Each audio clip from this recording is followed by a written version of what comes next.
3 முக்கியமான விஷயங்களை சொல்றாரு.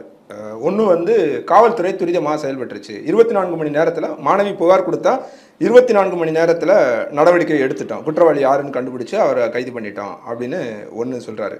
ரெண்டாவது, எஃப்ஐஆர் எப்படி லீக் ஆச்சு அப்படின்றது ஒரு தொடர்ச்சியாக விமர்சனமாக இருக்குது. அதுக்கு வந்து நாங்கள் பொறுப்பு இல்லை, மத்திய அரசோட சென்ட்ரல் இன்ஃபர்மேஷன் சென்டர் தான் அதுக்கு காரணம், அங்கேருந்து தான் லீக் ஆச்சு அப்படின்னு சொல்கிறாரு. மூணாவது, அமைச்சர்கள் எல்லாமே சொன்ன சிசிடிவியில் பிரச்சனை இருக்குன்னு எல்லாருமே சொன்னாங்க. கண்காணிப்பு கேமரா செயல்பட்டுச்சு அப்படின்னு நிறையா விமர்சனங்கள் வந்தபோது அது எல்லாமே சரியாக தான் செயல்பட்டது. கண்காணிப்பு கேமராவின் அடிப்படையில் தான் குற்றவாளியவே எங்களால் பிடிக்க முடிஞ்சது அப்படின்னு சொல்லி நேற்று விளக்கம் கொடுத்துருக்காரு. இது எப்படி பார்க்குறீங்க? அவர் சொன்ன 3மே உண்மைதான், உண்மைக்கு மாறானது அல்ல. ஆனால் முழு விஷயங்களையும் நீங்கள் ஆராய்ஞ்சிங்களா? முழுசையும் சொல்லக்கூட வேணாம். திமுக தலைவராக நீங்கள் முதல்ல என்ன பண்ணியிருக்கணும் அப்படின்னு ஒன்று இருக்குது. முதலமைச்சர் நீங்கள் என்ன பண்ணுங்க? முதல்ல எஃப்ஐஆர் லீக் ஆனது 2வது தப்பு சார் என்னை பொறுத்த வரைக்கும். முதல் தப்பு எஃப்ஐஆருடைய நேரேஷனே தப்பு. இப்படி ஒரு சம்பவம் நடக்குது, அது பலமுறை நடந்திருக்கலாம், இல்லை நடக்காமல் இருந்திருக்கலாம். ஒரு பொண்ணு இவ்வளவு தூரம் பாதிக்கப்பட்ட பிறகும் துணிச்சலா புகார் கொடுக்க வந்திருக்கான்னா அந்த பொண்ணுக்கு தைரியம் சொல்லி அவளுடைய கண்ணியத்தை காப்பாற்றுகிற வகையில தான் இந்த எஃப்ஐஆர் எழுதப்பட்டிருக்கணும்.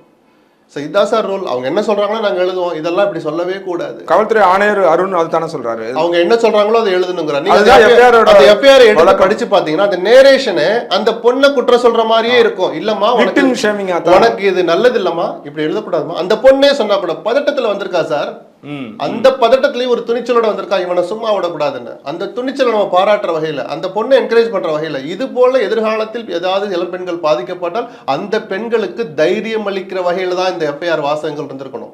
அதோட கேஸ் முடிய போற எஃப்ஐஆர் அந்த பொண்ணு சொல்ற தகவலை பதிரத்தான். இதோட எனக்கு தகவல் கிடையாது, இனிமேல் அதுக்கு வாய்ப்பே இல்லை. அதுக்கப்புறம் 164 ஸ்டேட்மெண்ட் மேஜிஸ்ட்ரேட் கிட்ட போய் பூட்டி அறைகளுக்குள்ள கொடுக்கலாம், நடந்ததை ஃபுல்லா சொல்லலாம், ரகசிய ஆவணமாவே அது கடைசி வரைக்கும் பாதுகாக்கப்படும். நான் சொல்ல புரியுதுங்களா? அப்ப அந்த மாதிரியான ஆலோசனைகளை சொல்லாம அந்த பொண்ணை குற்றச்சாட்டுற மாதிரியே தான் இருந்தது. அப்பதான் ஒரு வதந்தி உலா வருது. இன்னைக்கு வரைக்கும் அது யாரும் முழுசா மறுக்க முடியல. ஒரு அழுத்தம், வெளிப்புற அழுத்தம் அந்த ஞானசேகரனுக்கு ஆதரவாக வந்தது. அதனாலதான் முதல் நாள் சாயங்காலம் வந்தவனை பிடிச்சிட்டு அவர் சொல்றாரு, காவல்துறை அந்த கேமரா எல்லா கேமராவும் வேலை செய்யலன்னு யாரும் சொல்லல, பாதி வேலை செய்யலன்னு கமிஷனரே ஒத்துக்கிறாரு. நிஜமும் அதுதான். சுற்றுப்புறத்துல வந்திருக்கிற வண்டி இதை வச்சு 988 கேமரா, கண்காணிப்பு கேமராக்கள் அந்த வளாகத்துல இருக்கு. அதுல 849 கேமராக்கள் வந்து செயல்படுது அப்படின்னு சொல்லி அதை வச்சுதான் பிடிச்சிங்க. வந்து பிடிச்சிட்டு வந்தவன அன்னைக்கு நைட்டு வீட்டுக்கு விட்டீங்களே, எப்படி விட்டீங்க? அதை விசாரிச்சாரா முதலமைச்சர்? அது உண்மைதான். எனக்கு அது உறுதிப்பட்ட தகவல். அதைத்தான் நான் சொல்றேன். நான் எனக்கு ஒரு சந்தேகம் இருக்கு. ஆமா விசாரிச்சோம், நீங்க வெளியே கூட சொல்ல வேண்டாம். அப்படி அழைச்சிட்டு போனது ஒரு திமுக வட்டச்செயலாளர்னு தகவல் இருக்கு, அதை மாதிரி உறுதிப்படுத்துறீங்களா? சரி, இந்த காரணத்தை சொல்ல வேண்டாம். அது உறுதின்னு தெரிஞ்சா மற்ற கட்சிக்காரனுக்கு ஒரு பயம் வரணும்னா நீங்க காரணத்தை சொல்ல வேண்டாம். வழக்கம் போல கழகத்தின் கொள்கை கோட்பாடுகளுக்கு முரணாக நடந்து கொண்டதால் கட்சியிலிருந்து நீக்கம் இன்னொரு வட்டச்செயலாளருக்கு அந்த பயம் வரும். ஆஹா, நம்ம இந்த மாதிரி விஷயத்துக்கு தாராளமா ஒரு கட்சிக்காரனை காப்பாற்ற வேண்டிய கடமை வட்டச்செயலாளருக்கு இருக்கு. எந்த குற்றச்செயலுக்குன்னு இருக்கு. சின்ன சின்ன பெட்டி கேஸுக்கு போய் நீங்க சொல்லலாம், சார் எதுக்கு சார் சும்மா உட்கார விடுங்க சார், காலைல வந்து கைது போட சொல்றேன், காலைல வந்து விசாரணைக்கு ஆஜராக சொல்றேன். இதெல்லாம் காலங்காலமா எல்லா ஊர்லயும் நடக்குது. ஆனா ஒரு பொண்ணை இப்படி மானபங்கப்படுத்தி இருக்கிறான், அவனை கொண்டாந்து இழுத்துட்டு போறான் அப்படின்றத இன்னைக்கு வரைக்கும் உறுதிப்படுத்தினா இல்ல. அந்த ஃபுட்டேஜ் வெளியே விடுவீங்களா? அந்த இரவு அவனை விசாரணைக்கு அழைச்சிட்டு வந்த இரவு நடந்த அந்த ஸ்டேஷன் வாசல்ல இருக்கிற சிசிடிவி கேமரா ஃபுட்டேஜ் வெளியே விடுற தைரியம் இருக்கு அவங்களுக்கு? நடந்தது இதுவரை சார், அவன் திமுக பொறுப்புலேயே இருக்கட்டும் சார், அவரே வட்டச்செயலாளராக கூட இருக்கட்டும் சார், ஞானசேகரன் என்ன சார் தப்பு? ஒரு தனிநபர் பண்ற தப்புக்கு கட்சி தலைவர் பொறுப்பாக முடியாது. ஆனால் அந்த விவகாரம் வெளியே வந்த பிறகு தலைவர் என்ன நடவடிக்கை எடுக்கிறாருங்கிறதா மக்கள் பார்ப்பாங்க. கட்சியிலிருந்து நிரந்தரமாக நீக்குகிறேன், இது போன்ற சட்டத்துக்கு புறம்பான நபர்களுக்கு திமுகவில் இடமில்லை. முடிஞ்சு போச்சா? ராமேஸ்வரத்தில் ஒருத்தன் குளிக்கிற அறையில, உடை மாத்திர அறையில கேமரா வச்சு 300 வீடியோ வரைக்கும் எடுத்திருக்கிறான். அதிமுக குடும்பத்தை சேர்ந்த எடப்பாடியா பொறுப்பு? டெய்லி 10 வீடியோ எனக்கு அனுப்புன்னு கேட்டாரா? அவரை கட்சியிலிருந்து நீக்கிறாருன்னு பார்ப்பாங்க. அண்ணா நகர்ல நேற்று வட்டச்செயலாளர் கட்சி விட்டு எடப்பாடி நீக்கினாரு. இதுதான் சார் ஒரு கட்சி தலைவர் செய்ய முடியும்.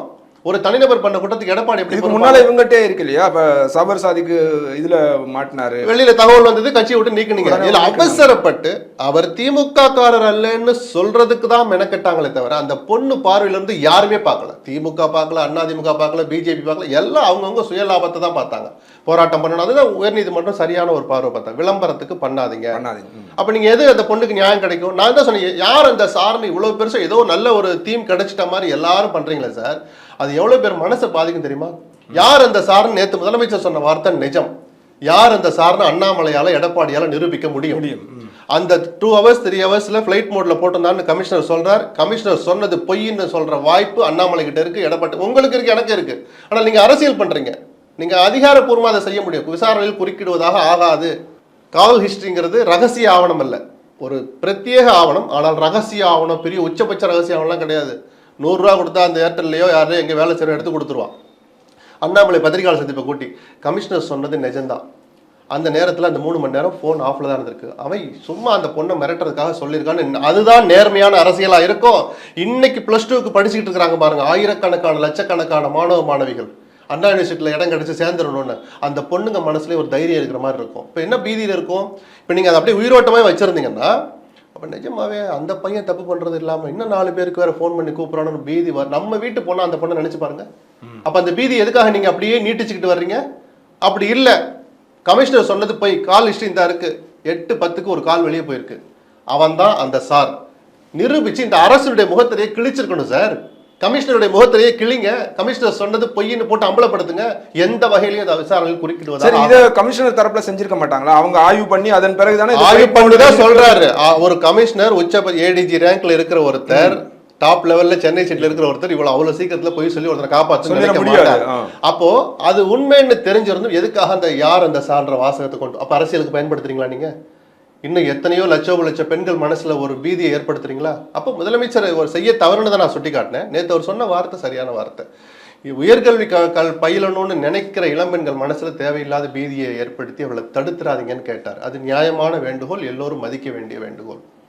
கமிஷனரோட பேட்டியில திரும்ப ஒரு இன்னொரு விஷயம், அவர் அன்னைக்கு சொல்லும்போது என்ன சொல்றாரு, மாணவி தரப்புல மாணவி வீட்டு சைடில் அவங்கெல்லாம் வந்து இந்த நடவடிக்கையை சரியா தான் பார்க்குறாங்க, அவங்க இன்ஃபேக்ட் அதில் வந்து திருப்தியாக தான் இருக்காங்க, காவல்துறை எடுத்த நடவடிக்கை. அன்னைக்கு கமிஷனர் பத்திரிகையாளர்களை பார்த்ததே தப்பு சார். முதலமைச்சர் ஒரு ட்விட் போட்டிருந்தா அதுக்கு வேலையே இல்லை, காவல்துறை சரியான நடவடிக்கை எடுப்பதை நான் உறுதி செய்வேன் அவர் சொல்லிட்டாருன்னா ஏன் கமிஷனர் என்ன பிரஸ் மீட் நீங்களும் கேட்க மாட்டீங்க, நானும் கேட்க மாட்டேன். எடப்பாடி காவல்துறை மேல ஒரு பிரஷர் இருக்காதா? இவ்வளவு பெரிய இன்சிடென்ட் நடந்து முதலமைச்சரே சொல்லிட்டாரு சார். நான் தான் சொன்னேன், என் மகள் போன்றவள் அவர் வேதனையில நான் பங்கெடுத்துக்கிறேன்னு சொல்லியிருந்தாலும் எல்லாருக்குமே ஒரு ஆறுதல் கிடைச்சிருக்கும். இவ்வளவு அரசியல் பண்றதுக்கு எதிர்கட்சிகளுக்கு வேலை இல்லாம போயிருந்திருக்கும். நீங்க அந்த சின்ன கமிஷன் மட்டும் தப்பு கிடையாது சார், ஒமிஷனும் தப்பு தான் சார். நீங்க அன்னைக்கு அதை செய்யாம விட்டீங்க, கமிஷனர் இஷ்டத்து போல பேச விட்டீங்க, எஃப்ஐஆர் எழுது, அந்த இன்ஸ்பெக்டர் மேல இன்னைக்கு வரைக்கும் நடவடிக்கை எடுக்க மாட்டீங்க. நாளைக்கு எந்த பொண்ணு சார் தைரியமா வந்து புகார் கொடுப்பா? நம்ம வீட்டு பொண்ணு அந்த பொண்ணை நினைச்சு பாருங்க, எப்படி துணிச்சல் வரும் அந்த பொண்ணுக்கு?